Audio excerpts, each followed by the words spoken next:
Hey guys, welcome to another episode of the Movie Beat Talks. I'm Tyler. I'm James. I know the channel is becoming a little bit more focused into Korean cinema, almost like specializing in Korean cinema.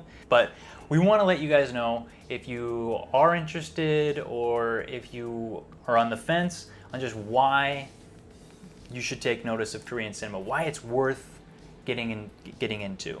So one of the first things that I think really helps Korean cinema stand out among others is how much they can do with very little resources. Right, just because of the simple fact that the amount of money that most movie studios are working with, or that most filmmakers are given, it just does not compare to even the smallest of budgets in Hollywood. Right.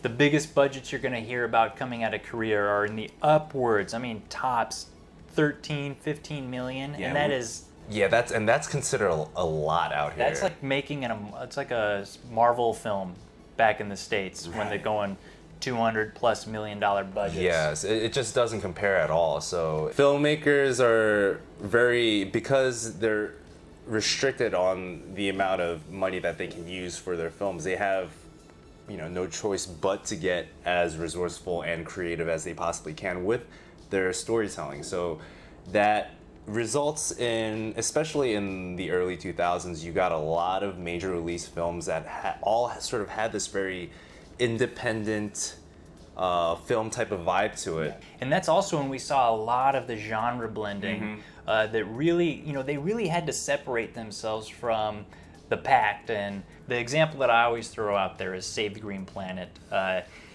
If you haven't seen it, go check it out. Horror, drama, sci-fi, action, aliens. It's nuts. I will say it did flop in Korean theaters, so that is worth noting. But it does have a big following, and it's part of, I would say, the early identity of the Korean New Wave. Very strong, fits in there. With the storytelling, they are also allowed to, at least they were in the earlier days, to take bigger risks in their storytelling. And so that's when you did see a lot of that extreme cinema coming out. Things like Old Boy. Park Chan-wook kind of made his whole name off of this kind of storytelling and visuals. Yeah, and just to sort of piggyback off of you mentioning Park Chan-wook and his revenge trilogy, there's a certain quality about Korean revenge films, and I think that really separates it from a lot of the stuff that comes out in the US or in other territories. And I think that is in part due to the fact that guns are not legal in South Korea. So a lot of these movies are forced to get very creative with their fight choreography, their fights, their action scenes. A lot of these, especially revenge films, they pack much more of a personal and visceral punch. It's much more up close and personal, and you get a lot of knife fights, lots of hand to hand, all different varieties of weapons like tools, hammers, and then you get into the really nasty stuff with torture scenes. Some of it gets really intense, but I feel like that's what really separates Korean revenge type thrillers from the rest of the pack. Yeah, that is another part of the whole culture and identity of the country here that helps shape the films to be as unique as they are. Some other things about the culture that you're going to find dripping into the films, I think, are things like the drinking culture in Korea. This is a culture that loves to drink. I'm pretty sure Korea has one of the highest alcohol consumption per... I'd believe it. Yeah. Per whatever that they measure that on. Yeah, it's definitely up there. For those of you who have never been out to Korea and have never experienced the nightlife out here, it gets pretty crazy, the amount that Korean people drink. So whatever movie you're watching, whenever they're having a meal, that green bottle, there's a chance that that's some kind of a cider drink, but it's more likely what we call soju in Korea. It's like a 15% alcohol that people drink in shots.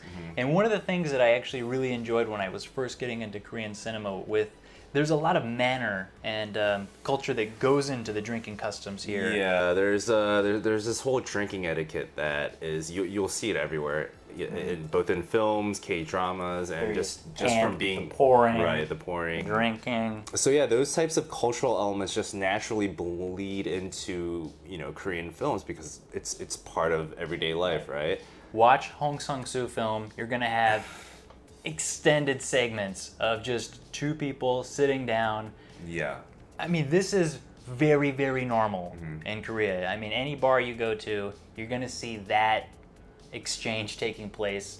That's what makes this film so realistic. And I guess one final thing that I wanted to point out is one of the things that I thought when I got into Korean cinema was I thought, wow, a romantic comedy got me, My Sassy Girl. That is just a classic. Yeah.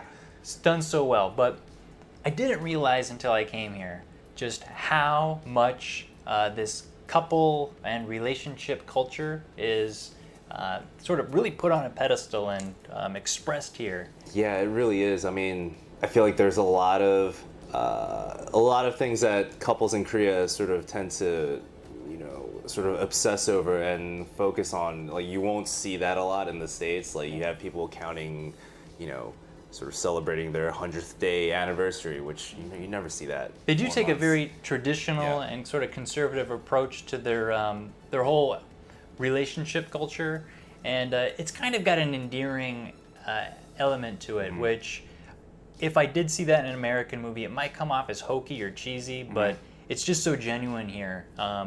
And even if it is sort of unrealistic, the fact that everybody kind of aspires to that and do view that as the ideal relationship kind of give these movies a little bit more of an emotional appeal. So those are just a couple reasons why we think you guys should take notice of Korean cinema and why we are very passionate about sharing it with everybody and trying to get as many people into it as possible. So if any of you guys out there have any interest in Korean culture, I feel like Korean cinema, Korean movies is a great way to sort of experience Korean culture without actually coming here, right? Because, K-dramas, they are what they are.